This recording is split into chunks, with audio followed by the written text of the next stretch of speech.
ओम शांति।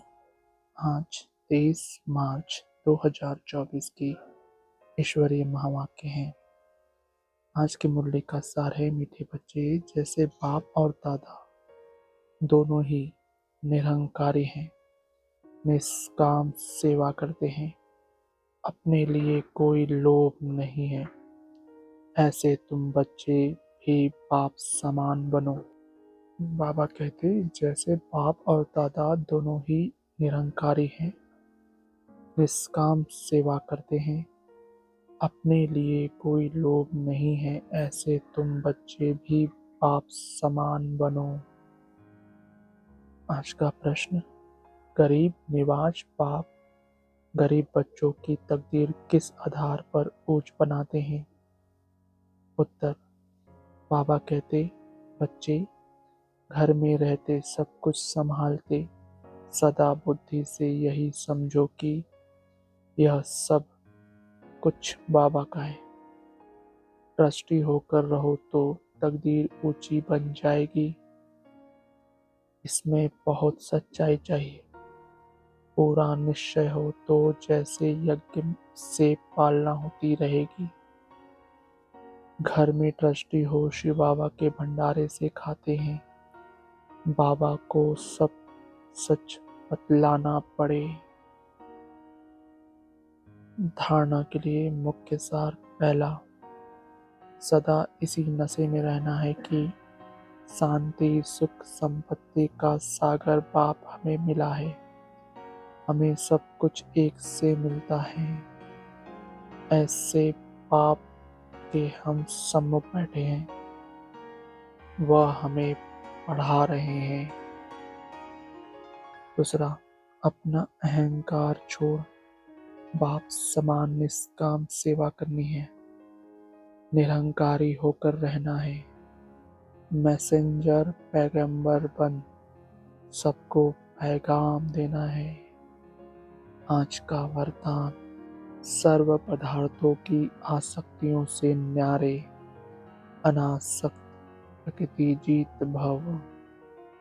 स्पष्टीकरण, अगर कोई भी पदार्थ कर्म इंद्रियों को विचलित करता है, अर्थात आसक्ति का भाव उत्पन्न होता है, तो भी न्यारे नहीं बन सकेंगे। इच्छाएं ही आसक्तियों का रूप है।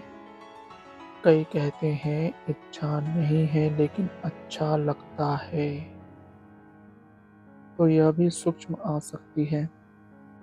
इसकी महीन रूप से चेकिंग करो कि यह पदार्थ अर्थात अल्पकाल का सुख के साधन आकर्षित तो नहीं करते हैं। यह पदार्थ प्रकृति के साधन है। जब इनसे अनासक्त अर्थात न्यारे बनेंगे, तब प्रकृति जीत बनेंगे। आज का स्लोगन, मेरे मेरे के झमेलों को छोड़ बेहद में रहो, तब कहेंगे विश्व कल्याणकारी। मेरे मेरे के झमेलों को छोड़ बेहद में रहो, तब कहेंगे विश्व कल्याणकारी। आज की मुरली से निकाली गई मुख्य पॉइंट्स। यहाँ तो लौकिक भी है, पारलौकिक भी है और फिर अलौकिक भी है। लौकिक से भी वर्षा मिलता है और पारलौकिक से भी वर्षा मिलता है। बाकी यह अलौकिक बाप है वंडरफुल, इनसे कोई वर्षा नहीं मिलता है। हाँ, इनके द्वारा शिव बाबा वर्षा देते हैं, इसलिए उस पारलौकिक बाप को बहुत याद करते हैं, लौकिक को भी याद करते हैं। बाकी इस अलौकिक ब्रह्मा बाप को कोई याद नहीं करते। तुम जानते हो यह है प्रजापिता, यह कोई एक का पिता नहीं। प्रजापिता ग्रेट ग्रेट ग्रैंडफादर है। शिव बाबा को ग्रेट ग्रेट ग्रैंडफादर नहीं कहते। लौकिक संबंध में लौकिक फादर और ग्रैंडफादर होता है, यह है ग्रेट ग्रेट ग्रैंडफादर। ऐसे न लौकिक को न पारलौकिक को कहेंगे। अब ऐसे ग्रेट ग्रेट ग्रैंडफादर से फिर वसा मिलता नहीं। बाप आकर अभी सारी दुनिया और हमको राइटियस बनाते हैं। इस समय धर्मात्मा कोई बनता नहीं, पुण्य आत्माओं की दुनिया ही दूसरी है। जहाँ पाप आत्माएं रहती हैं, वहाँ पुण्य आत्माएं रहती। यहाँ पाप आत्माओं को ही दान पुण्य करती हैं। अगला, देवता धर्म तो अब है नहीं। यह एक ही धर्म है जो प्रायः लोप हो जाता है। यह बातें कोई शास्त्रों में नहीं है। बाप कहते हैं, यह ज्ञान मैं तुम बच्चों को देता हूँ विश्व का मालिक बनाने के लिए। मालिक बन गए फिर ज्ञान की दरकार नहीं। ज्ञान हमेशा अज्ञानियों को दिया जाता है। अगला, तुम जानते हो अब हम बेहद के बाप से राजयोग सीख नर से नारायण विश्व का मालिक बनते हैं। तुम बच्चों को यह नशा रहना चाहिए।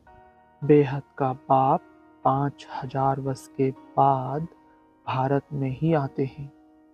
वह शांति का सागर, सुख का सागर है। अगला, भगवान वाच, अपने को आत्मा समझ माँ में कम याद करो तो तुम पति से पावन एवं हेल्दी बन जाएंगे। हम गारंटी करते हैं। योगी पवित्र होते हैं तो आयु भी बड़ी होती है। अभी तुम राज योगी राज ऋषि हो। अगला, बाप कहते हैं ट्रस्टी होकर रहो। बुद्धि से समझो यह हमारा नहीं है, बाप का है। इसमें बड़े सयाने बच्चे चाहिए। फिर तुम घर में भोजन बनाकर खाते हो, गोया यज्ञ से खाते हो, क्योंकि तुम भी यज्ञ के हुए। सब कुछ यज्ञ का हो गया। अगला, बाप कहते हैं तुम मैसेंजर हो और तो कोई मैसेंजर पैगंबर होते नहीं। सद्गुरु सद्गति करने वाला एक है। अन्य धर्म नेताएं आते हैं धर्म की स्थापना करने, तो गुरु कैसे ठहरे? मैं तो सबको सद्गति देता हूँ। अच्छा, ओम शांति मीठे बाबा, शुक्रिया बाबा। ओम शांति ब्राह्मण परिवार, ओम शांति।